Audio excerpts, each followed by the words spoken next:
Kazakistan'da Çin'e karşı protesto düzenlendi. Kazakistan'ın Almatı şehri devlet başkanlığı önünde bir araya gelen grup yapılan Çin yayılmacılığı ve sömürgeciliğini protesto etti. Çin'e bağımlı iktidarın istifasını isteyen grup, "Siz halkın güvenliğinden sorumlu değilsiniz, kimlerin adamlarısınız?" diye haykırdı.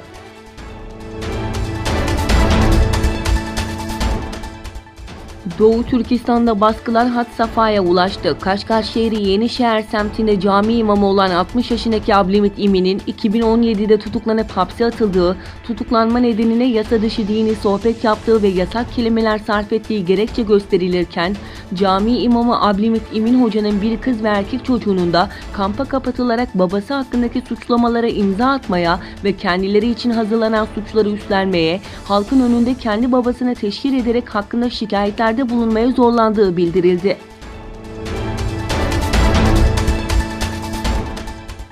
Mısır'da 25 Ocak devriminin sembol isimlerinden biri olan muhalif aktivist ve blog yazarı Abdülfettah'ın gözaltına alındığı bildirildi.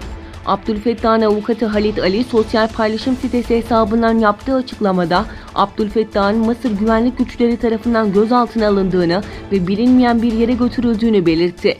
Mısır'daki 25 Ocak devriminin sembol isimlerinden muhalif aktivist ve blog yazarı Abdülfettah, 5 yıl hapis cezasının dolmasının ardından Mart ayında tahliye edilmişti.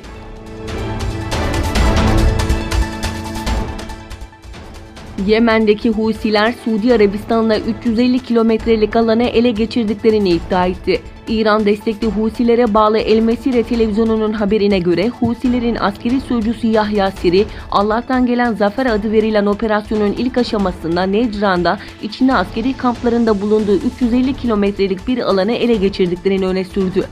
Diğer yandan Suudi Arabistan'ın güneybatısında Yemen sınırındaki Necran kenti yakınlarına bir saldırı düzenlediklerini ve aralarında Suudi ordu subaylarının da yer aldığı binlerce askeri esir aldıklarını öne süren Husiler, yüzlerce zırhlı araca da el koyulduğunu iddia etti.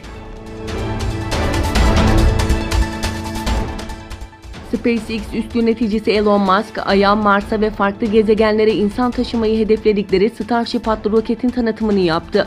SpaceX'in Teksas'taki üstünde yeni roketini tanıtan Musk, uzay aracının Mk1 versiyonunun 1 ya da 2 ay içinde test kapsamında fırlatılacağını söyledi. Roketin yaklaşık 20 kilometre yüksekliğe çıktıktan sonra dikey iniş yaparak dünyaya geri döneceğini ifade eden Musk, 6 aydan daha kısa sürede ise yörüngeye ulaşmayı ve insan taşımayı denemek istediklerini vurguladı. Rusya'da on binlerce kişi protestolarda gözaltına alınan ve tutuklananların serbest bırakılması için eylem yaptı.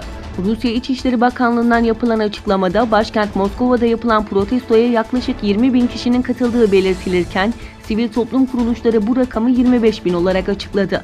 Moskova'da son aylarda hafta sonları düzenlenen protestolarda yüzlerce kişi gözaltına alınmış, birçok kişi de tutuklanmıştı.